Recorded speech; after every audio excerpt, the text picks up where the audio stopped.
TRS ఆవిర్భావ దినోత్సవం సందర్భంగా 15వ వార్షికోత్సవ ప్లీనరీ సభలో జగదీశ్వర్ రెడ్డి మాట్లాడుతున్నారు. ఇప్పుడు లైవ్లో చూద్దాం. ప్రత్యేకంగా నేనే చెప్పడానికి అనేది ఏమీ లేదు. విద్యుత్ గురించి ప్రతిరోజు మీరందరూ మాట్లాడుతున్నారు. ప్రభుత్వంలో ఏ శాఖ మంత్రి మాట్లాడినా విద్యుత్ గురించి మాట్లాడాల్సిన పరిస్థితి తప్పకుండా. అన్నిటికీ మించి ఈ రాష్ట్రంలో ప్రతిపక్షాలకు నిద్ర లేకుండా అయింది. విద్యుత్తుతోని ప్రజలు నిద్రపోతున్నారు హాయిగా, ప్రతిపక్షాలకు నిద్ర లేకుండా అయింది. ప్రతిపక్షాలకు పని కూడా లేకుండా అయింది. అసెంబ్లీ సమావేశాల్లో ప్రజలకు మాత్రం పని దొరుకుతూ ఉంది బ్రహ్మాండంగా. అవి ఇండస్ట్రీస్లో కావచ్చు, వ్యవసాయ రంగంలో కావచ్చు, ఇంకెక్కడైనా కావచ్చు. తెలంగాణలో విద్యుత్ పరిస్థితి గురించి చెప్పడానికి ఎందుకన్నా పెద్దగా ఉదాహరణలు అక్కర్లేదని నేను అనుకుంటా ఉన్నా. అంతేకాదు, ఈ మధ్యకాలంలో ఎక్కడ కానీ ఒక్క 10 నిమిషాలు కరెంటు పోతే ఫోన్లు వస్తూ ఉన్నాయి. కరెంటు పోతే వాస్తవానికి ఏ లైన్మెన్కో, ఏఈకో, డిఈకో ఫోన్ పోవాలి. కానీ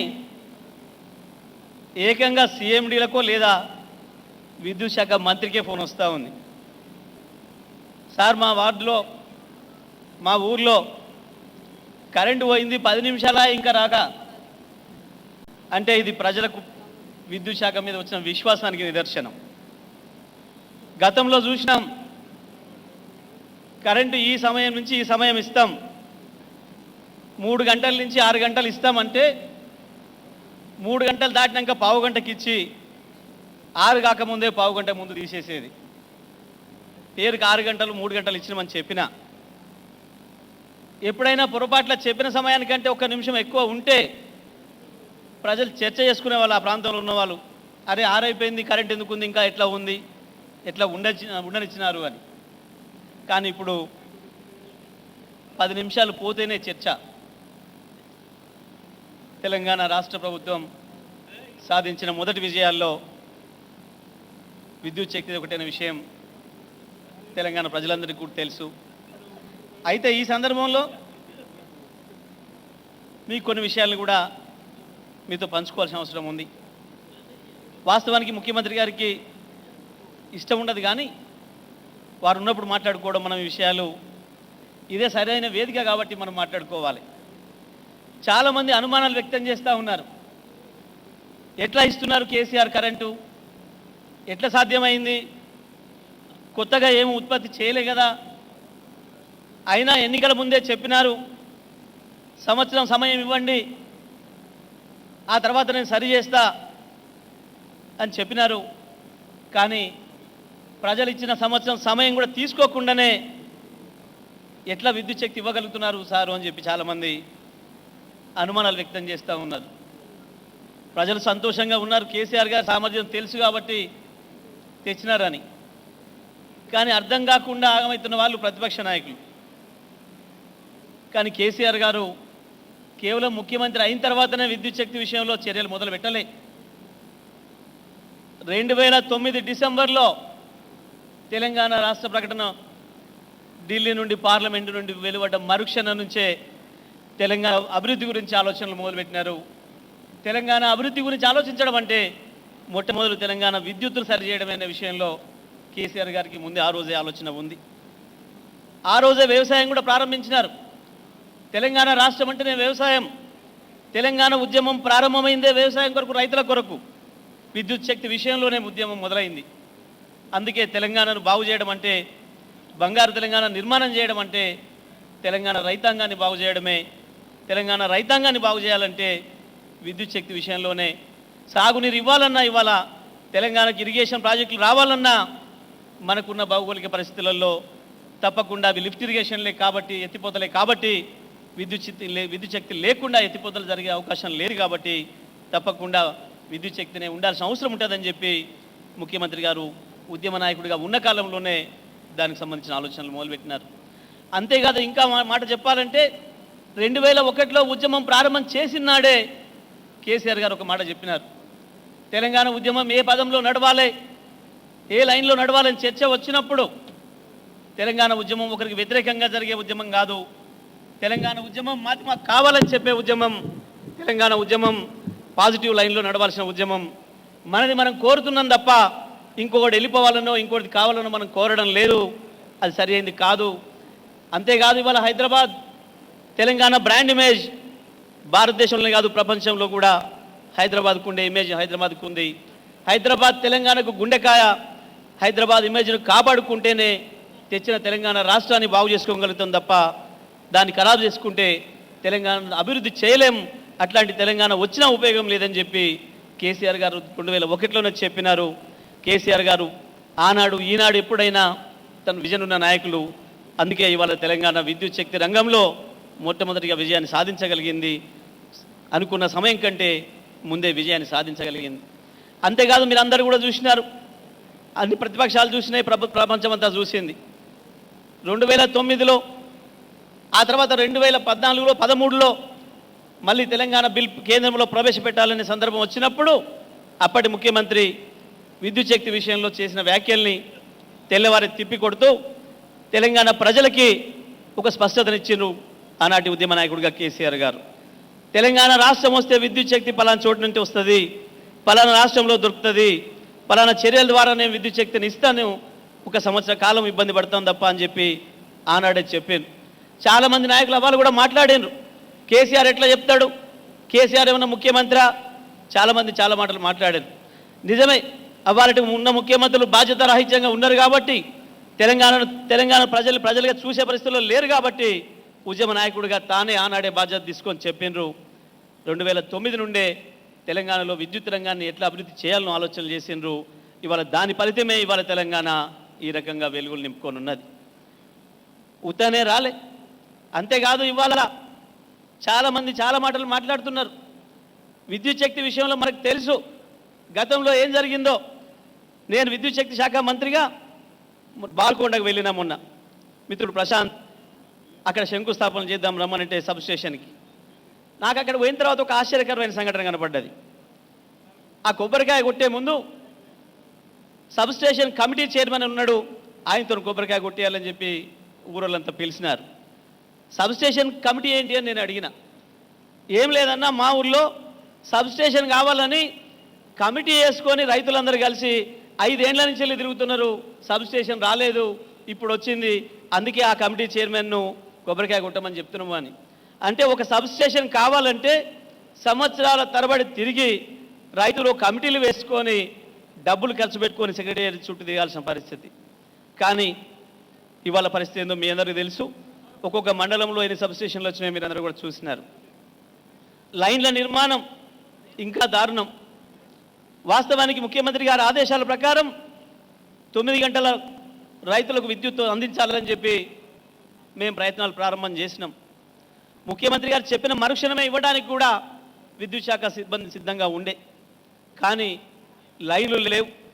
కరెంటు మీద తెచ్చినా ఇవ్వడానికి కావాల్సిన లైన్లు లేవు.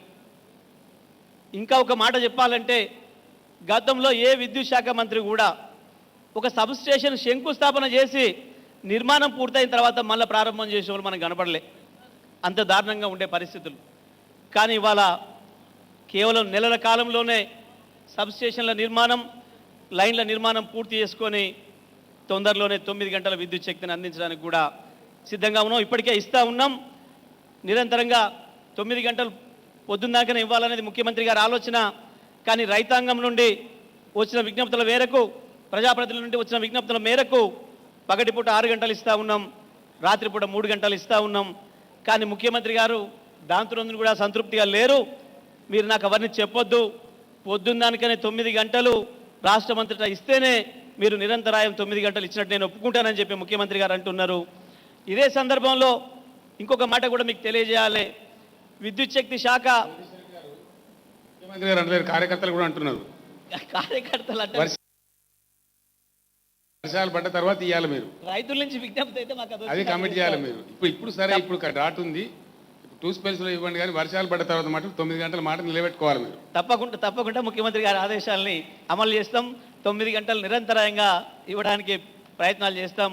నిజంగానే వర్షాలు ఆ రకంగా రావాలని తెలంగాణ రైతాంగం పొద్దున్న కనుక బావులో నీళ్లు బోర్లలో నీళ్లు తగ్గిపోకుండా నీళ్లు తీసుకొని పంటలు పండించే పరిస్థితికి రైతాంగం రావాలని కూడా కోరుకుందాం.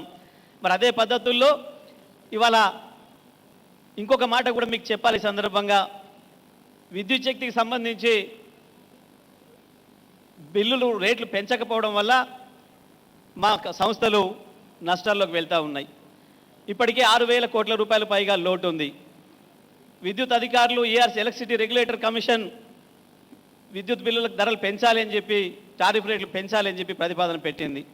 కానీ ముఖ్యమంత్రి గారు దాన్ని అంగీకరించకుండా మాకు ఒక మాట చెప్పినారు. మీరు నాకు ఏం చెప్తారో తెలియదు, ఏం చేస్తారో తెలియదు.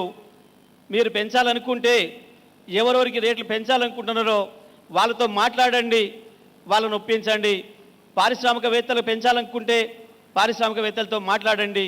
మీకు జరుగుతున్న ఇబ్బంది ఏందో, నిరంతరాయంగా కరెంట్ ఇవ్వాలంటే మీకు ఏం సమస్యలు ఉన్నాయో అవి చెప్పండి అని చెప్పినారు. నిజంగానే పారిశ్రామికవేత్తల సంగతి కూడా మనకు తెలుసు, తెలంగాణ పరిశ్రమల సంగతి కూడా మనకు తెలుసు. తెలంగాణలో పరిశ్రమల్ని లేకుండా చేయడం కొరకు కూడా వాళ్ళు చేసిన కుట్రలు తెలుసు. తెలంగాణ రాష్ట్రం ఏర్పడే ముందు హైదరాబాద్ నుండి పరిశ్రమలు పోవడానికి వాళ్ళు చేసిన కుట్రలు కూడా మనకు తెలుసు. ఆ రోజు తెలంగాణ ఏర్పడే ముందు వారానికి 2 రోజులు 3 రోజులు పవర్ హాలిడే ప్రకటించి తెలంగాణ ఇండస్ట్రీని నాశనం చేసే ప్రయత్నం చేసిండ్రు. ఇండస్ట్రియలిస్టులే స్వయంగా వచ్చి ఇందిరా పార్క్ దగ్గర ధర్నాలు చేయాల్సిన పరిస్థితి ఉండే.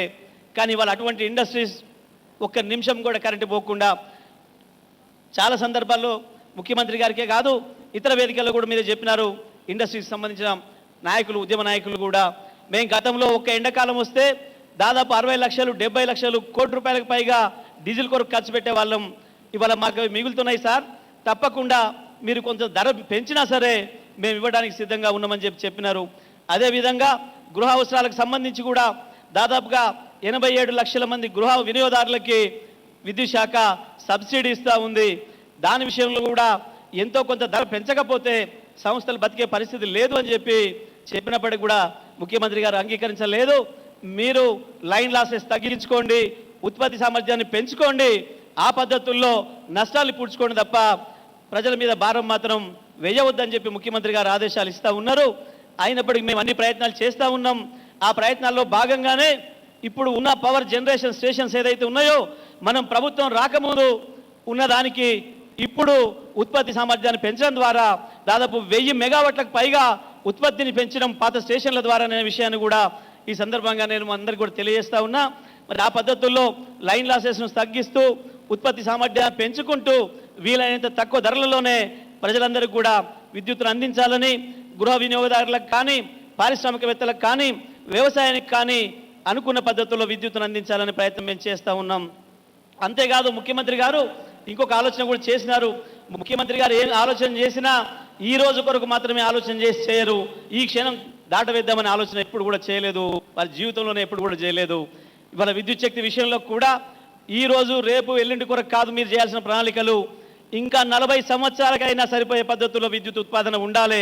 40 సంవత్సరాల తర్వాత తెలంగాణ అవసరాలు ఏ రకంగా ఉంటాయో, తెలంగాణ జనాభా ఎంత పెరుగుతుందో, తెలంగాణ గృహ వినియోగం ఎంత పెరుగుతుందో, తెలంగాణ ఇండస్ట్రీ ఎంత పెరుగుతుందో వాటికి కూడా సరిపోయే పద్ధతుల్లో మీరు ఉత్పత్తి సామర్థ్యాన్ని కలిగి ఉండాలని చెప్పి 25,000 మెగావాట్ల అవసరం పడుతుంది.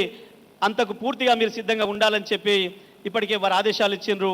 దాదాపుగా 90,000 కోట్ల రూపాయలతో ఇవాళ ఉత్పత్తిని 25,000 మెగావాట్లకు తీసుకెళ్తా ఉంది తెలంగాణ విద్యుత్ సంస్థ. మరి అదే పద్ధతుల్లో లైన్లు కూడా పూర్తి చేస్తూ 9 గంటలు నిరంతరాయంగా విద్యుత్ రైతాంగానికి అందించడానికి కూడా అన్ని ప్రయత్నాలు పూర్తి చేసినాం. ఇవాళ ఈ రకంగా తెలంగాణ విద్యుత్తును ఒక గాడిలో పెట్టి తెలంగాణ రాష్ట్రాన్ని తెచ్చి తెలంగాణ ప్రజలకు వెలుగునివ్వడమే కాకుండా, తెలంగాణ విద్యుత్తు ద్వారా తెలంగాణ ప్రజలకు వెలుగునివ్వడమే కాకుండా తెలంగాణ ప్రజల జీవితాల్లోనే వెలుగు నింపుతున్న ముఖ్యమంత్రి కేసీఆర్ గారికి ధన్యవాదాలు తెలియజేస్తూ ఈ సభ తీర్మానం చేయాలని చెప్పి నేను ప్రతిపాదన చేస్తూ ఉన్నాను. జై తెలంగాణ.